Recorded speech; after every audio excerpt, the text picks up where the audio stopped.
আমরা জানি 12 মাসের মধ্যে শ্রেষ্ঠ মাস হলো রমাদানুল মুবারক, ঠিক না বেঠিক? আল্লাহ রাব্বুল আলামিন আমাদের হায়াত আর কতদিন? আমাদের ঘুম, খাওয়া, চাকরি, ব্যস্ততা, এইগুলো যদি আপনি বাদ দেন, কাটছাঁট করেন 24 ঘন্টার মধ্যে, এই সমস্ত জিনিস যদি আপনি বাদ দিয়ে দেন, তাহলে দেখবেন যে সারাদিনে 2 ঘন্টাও পাওয়া যায় না যে আমরা আল্লাহর বন্দিগি করি। কথা বলে না, একদিন হিসাব করে আমি দেখাইছিলাম 2 ঘন্টাও পাওয়া যায় না। তা আপনি 2 ঘন্টাও পাওয়া যাবে না। আপনি যদি এই 60 বছরকে আপনি এরকম হিসাব করেন, সমস্ত ব্যস্ততা বাদ দিয়ে, খাওয়া দাওয়া, ঘুম টুম বাদ দিয়ে যদি আপনি বাদ দেন, তাহলে মোট আমরা ইবাদত বন্দেগি করি দেখা যায় সর্বোচ্চ 5-6 বছর। কথা বলে না, 60 বছরের মধ্যে 5-6 বছর ইবাদত করি। এই 5-6 বছরের ইবাদত বন্দেগি দিয়ে এই মৃত্যুর পরে যার কোনো শেষ নাই, শুরু আছে যার কোনো শেষ নাই, এই অনন্তকালে সুখে শান্তিতে আমরা কিভাবে থাকবো? আপনি বলেন, একটু অনুমান করেন, আপনি নিজেকে প্রশ্ন করেন, এই পুরা জিন্দেগির 5-6 বছরের ইবাদত বন্দেগি দিয়ে আমি অনন্তকাল কিভাবে আমি কাটাবো? সম্ভব? এই জন্য উম্মতে মুহাম্মাদির হায়াত কম।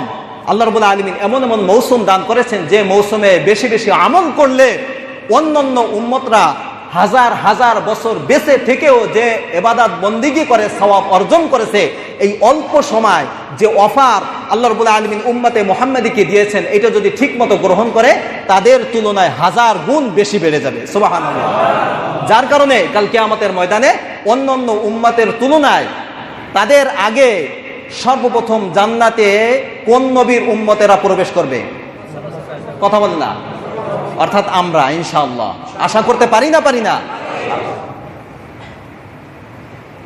এই অফার বিভিন্ন বছরের বিভিন্ন সময় অফার আল্লাহ রাব্বুল আলামিন রেখেছেন। অল্প আমল করো, অনেক নেকি। যেমন রমজানুল মুবারক এই 2 মাস আগে মাত্র অতিবাহিত হইল। কি ফজিলাত, এটা আপনাদের কাছে স্পষ্ট। ইবাদত বন্দেগীর সওয়াব অনেক বেশি, ঠিক না বেঠিক? ঠিক। এরপরে 2 মাস না যেতে আল্লাহ রাব্বুল আলামিন আরো 10 দিন দিলেন। জিলহজ মাসের প্রথম 10 দিন দিলেন, কিন্তু এই 10 দিনের গুরুত্ব উম্মতে মুহাম্মাদির কাছে নাই। অবহেলার দৃষ্টিতে আমরা এগুলা কাটাই, অবহেলায় কাটিয়ে দেই, তামাশার মধ্যে দিয়ে কাটিয়ে দেই। কিন্তু আমরা এই 10 দিনের গুরুত্ব দেবো তো ইনশাআল্লাহ। আপনি প্রশ্ন করতে পারেন, হুজুর এই 10 দিনকে দুনিয়ার শ্রেষ্ঠ 10 দিন আপনি বললেন, তাহলে রমজান মাসের শেষ 10 দিন? আমার কথা বলছেন, রমজান মাসের শেষ 10 দিন, শেষ 10 দিন প্রথম 20 দিনের তুলনায় শেষ 10 দিনের গুরুত্ব বেশি না? কথা বলে না, বেশি। কিন্তু মনে রাখেন, এই ক্ষেত্রে তাফসীরবিদ ফুকাহায়ে কেরাম 2 ভাগে ভাগ হয়েছে। কেউ বলেন জিলহজ মাসের প্রথম 10 দিন রমজানের শেষ 10 দিনের তুলনায় তার গুরুত্ব বেশি, আর কেউ বলেন না, রমজানের শেষ 10 দিনের গুরুত্ব বেশি। এর একটা সমাধা পেশ করেছে তারা, এই হাদিসগুলোকে রেখে একটা সমাধা পেশ করেছে। সমাধা হলো, জিলহজ মাসের প্রথম 10 দিন, দিন বলছি আমি, রাত বলি নাই, প্রথম 10 দিন রমাদানের শেষের 10 দিনের তুলনায় ওই 10 দিনের ফজিলাত বেশি। সুবহানাল্লাহ। আর রাত হিসাবে জিলহজের 10 রাতের তুলনায় রমাদানের শেষ 10 রাতের গুরুত্ব আল্লাহ রাব্বুল আলামিনের কাছে বেশি। ক্লিয়ার? তাহলে আমাদের বুঝে আসলো যে জিলহজ মাস যে আগত সামনে আসতেছে, এই 10 দিনের গুরুত্ব আছে না নাই? রমাদানের শেষ 10 দিনের তুলনায়ও এই 10 দিনের গুরুত্ব উম্মতে মুহাম্মাদের কাছে বেশি হওয়ার কথা। কিন্তু যে শবে মেরাজের কোনো গুরুত্ব নেই, কোনো ভিত্তি নেই শবে মেরাজের, এইগুলা নিয়ে লাফালাফি, এইগুলা নিয়ে ইবাদত বন্দেগী কোনো সওয়াব নাই, এটা ভিত্তিহীন জিনিস। আবার শবে বরাতের ভিত্তি আছে, আছে না নাই? আছে, সওয়াবও আছে। কিন্তু হাজার হাজার শবে বরাত মিলাইলে একটা শবে কদরের সমপর্যায়ে পৌঁছতে পারবে না। শবে বরাতের গুরুত্ব আছে, আমি নাই এটা বলি না, অবশ্যই আছে। কিন্তু শবে বরাতের গুরুত্ব বেশি না শবে কদরের গুরুত্ব বেশি? গুরুত্ব বেশি। আপনার সামনে আমি এখন কিছু হাদিস পেশ করে আমি বুঝাবো, এই কথাটা আপনি মনে রাখেন।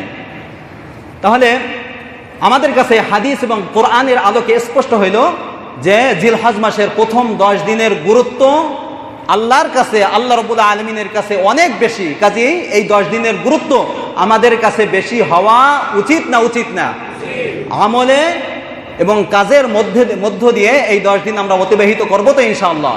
কি কি কাজ আমরা করতে পারি এই 10 দিনে? 1 নম্বর কাজ, খুব সংক্ষেপে বলবো। 1 নম্বর কাজ, এই 10 দিনের প্রথম কাজ হলো আল আমালুস সালিহ, বেশি বেশি নেক কাজ করা। ভালো করে শোনেন, কি কাজ করা? বেশি বেশি নেক কাজ করব। হাদিসের মধ্যে আসে আল আমালুস সালিহু ফিহা, বেশি বেশি সৎ কাজ, নেক কাজ। এই নেক কাজের মধ্যে সর্বপ্রথম যেটা আমি বলবো সেটা হলো 5 ওয়াক্ত নামাজ কমপক্ষে এই 10 দিন মসজিদে এসে জামাতের সাথে তাকবীর উলার সাথে আদায় করবো তো ইনশাআল্লাহ? ইনশাআল্লাহ। 1 নম্বর, নামাজ, ফরজ নামাজ, ওয়াজিব নামাজ কোনোটা ছাড়বো না, সুন্নাতে মুআক্কাদা একটাও ছাড়বো না। সাথে সাথে যে সমস্ত নফল নামাজ আছে, যত নফল নামাজ আছে, আওয়াবিন নামাজ, ইশরাকের নামাজ, চাশতের নামাজ আছে না নাই, তাহাজ্জুদের নামাজ, তাহাজ্জুদের নামাজের পরে একটু বলবো আমি এটা, এইগুলা কোনোটা আমরা এই 10 দিন ছাড়বো না। আমার কথা দ্বারা বুঝেন না যে বাকি 10 দিনের পরে করা লাগবে না, আমার উদ্দেশ্য এটা না, কিন্তু এই 10 দিন আমরা এগুলো বেশি বেশি করবো ইনশাআল্লাহ। এই কাজগুলো আমরা বেশি বেশি করব। এই 10 দিনের মধ্যে আর একটা কাজ হলো বেশি বেশি সদকা করা, দান সদকা করা। বহুত ফজিলাত দান সদকা। এই করোনার মুহূর্তে আমরা যদি গরিবের পাশে দাঁড়াইতে পারি, এই 10 দিনের ফজিলাত যেহেতু বেশি, আমাদের ফজিলাত যেহেতু বেশি, তাহলে দান সদকার ফজিলাত বেশি হবে না? হবে না? করবো তো কম বেশি ইনশাআল্লাহ। যদি যাকাত কারো অনাদায় থাকে, না দিয়ে থাকেন, তাহলে এই 10 দিনে দিয়ে দেন, অনেক সব হবে, বহুত সব হবে। নফল সদকা বেশি বেশি এই 10 দিন আমরা করার চেষ্টা করি। কোরবানি তো করবো, এটাও 10 দিনের একটা আমল, এটা পরে আসবে। এই কিছু আমল গেল, আরো যত সৎ কাজ আছে আমাদের দৃষ্টিতে, যত সৎ কাজ আছে এইগুলো আমরা বেশি বেশি করবো ইনশাআল্লাহ। আর একটা আমল হলো এই 10 দিনে, সেটা হলো রোজা রাখা। বলেন কি রাখা? রোজা রাখা। আল্লাহ রাসূল সাল্লাল্লাহু আলাইহি ওয়াসাল্লাম জিলহজের 1 থেকে নিয়ে 9, 10 তারিখে রোজা রাখা। 10, 11, 12, 10, 11, 12, 13 এই 4 দিন রোজা রাখা কি নাই? জায়েজ না, হারাম।